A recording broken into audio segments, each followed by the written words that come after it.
Hello everyone. This is Shilpa Sharma, lecturer, Human Resource Department, Simaj Group of Institutions, Patna. If you have been following my previous videos, in this week I have made several videos on the topic leadership. Since leadership is a very important topic, it always was, and even now many research is being done on the concepts of leadership because the importance of a good leader in today's organization is too much. My last video was on a theory which was the trait theory of leadership. This video is going to be about another theory which is known as behavioral theory of leadership. Now, for the matter of understanding it in a better way, I will divide this video into part 1 and part 2 since this also includes two big experiments which were conducted to substantiate or to establish this theory. So I'll keep the first part as part 1 and the second part of the same behavioral theory as part 2 in order to give you a more comprehensive understanding of the theory of leadership. Behavioral theory of leadership. The key word is behavior here. Now, as a matter of fact, you know कि अगर आपका behaviour किसी के साथ अच्छा रहेगा तो इस बात के चांसेस या इस बात की प्रोबेबिलिटी कि आप अपनी बात उस तक अच्छे से पहुंचा सकते हैं और आप उनसे काम करवा सकते हैं, काम मनवा सकते हैं एक अच्छा कम्युनिकेशन स्टैब्लिश करके और उनका जो कोऑपरेशन होगा आपके साथ वो एक विलिंग कोऑपरेशन होगा and not a कोर्स्ड cooperation, not something which has been forced on them, rather a willing cooperation to the leaders. इस theory का सार या crux यही है. This theory states that it is the behavior that a leader adopts which differentiates between a good leader and not so good leader, or an effective leader and not so effective leader. It is the behavior of a leader which makes a leader a leader. Now, ये जो theory है behavioral theory of leadership, ये एक self awareness या self consciousness generate करती है leaders को अपने बारे में, क्योंकि ये theory उनको ये बताती है कि how your behavior is having an influence on productivity of the organization and on the team spirit or on the employees, and hence you should modify your behavior according to what is suitable. And unlike trait theory, which postulated that it is the innate traits of a human being which makes him a leader, a great leader, this theory is in sharp contrast with the trait theory.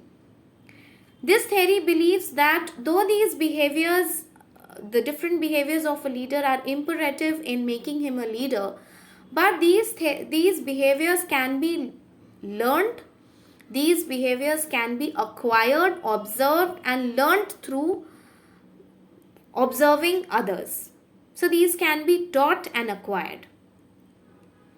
अगर हम बात करें कि किसी एक organisation में किसी एक लीडर का ब्रॉडली क्या फंक्शन होता है, तो हम ये देखेंगे कि a leader's two most important functions in an organization is his response towards task orientation and his response towards employee orientation. मतलब task orientation का मतलब कि वो काम के प्रति कितना सिंसियर है, वो किस तरह से काम करवाता है, काम के प्रति उसकी डिसिप्लिन क्या है, और एम्प्लॉय के प्रति यानी one aspect of his is his relationship with the task or the work or the roles and responsibilities, and the other aspect of his behavior states how he feels about his group members, how he feels about the employees of the organization. Is he considerate towards employees' feelings, problems, well-beings? Does he appreciate the success? Does he appreciate the feedback? Does he take a constructive feedback? Is he that kind of leader or he is not? So ये दोनों एक major function होता है किसी भी leader का कोई एक ऑर्गेनाइजेशन में.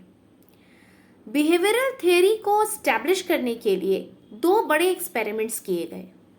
एक मिशिगन एक्सपेरिमेंट और दूसरा ओहायो एक्सपेरिमेंट या Michigan studies and Ohio studies.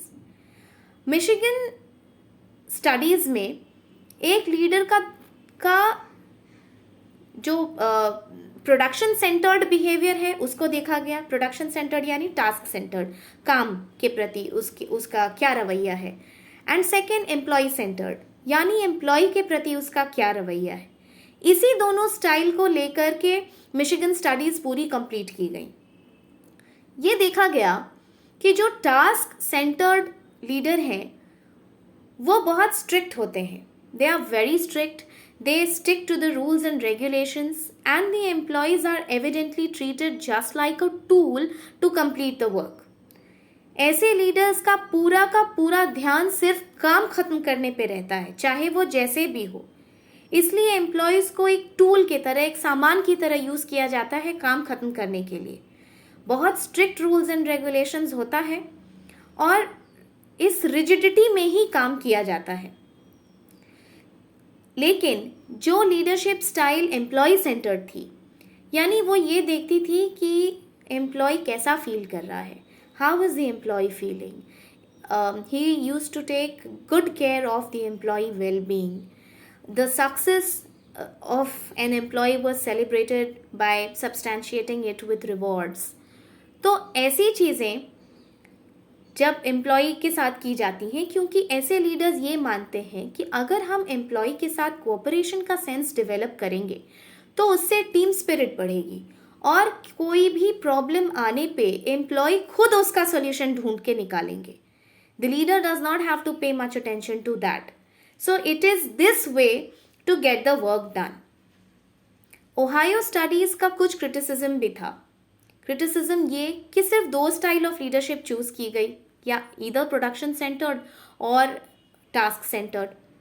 और इसका फाइंडिंग ये था, क्योंकि 2 टाइप की चूज़ की गई, लेकिन ऐसा होता है कि लीडर्स कुछ ऐसे भी होते हैं जो दोनों तरीके के स्टाइल को बैलेंस करके चलते हैं. टास्क सेंटर्ड भी होते हैं और प्रोडक्शन और एम्प्लॉय सेंटर्ड भी होते हैं. और इसका फाइंडिंग ये था इस एक्सपेरिमेंट का कि the finding of Michigan studies was that जो लीडर्स एम्प्लॉय सेंटर्ड होते हैं वो बेटर लीडर्स होते हैं. तो इसकी फाइंडिंग याद रखिएगा कि employ centred leaders were preferred but no cause and effect relationship was established. ये नहीं बताया गया इस एक्सपेरिमेंट में कि एम्प्लॉय सेंटर्ड वो लीडर था इसलिए प्रोडक्टिविटी बढ़ी, या प्रोडक्टिविटी बढ़ी इसलिए उसने employee centred style of leadership choose कर लिया. Please remember that behavioural theory is also known as the style theory of leadership, क्योंकि it depends upon which style the leader chooses to lead his team. आज का video यहीं तक रखते हैं. In part 2 we will continue with the Ohio studies. Thank you.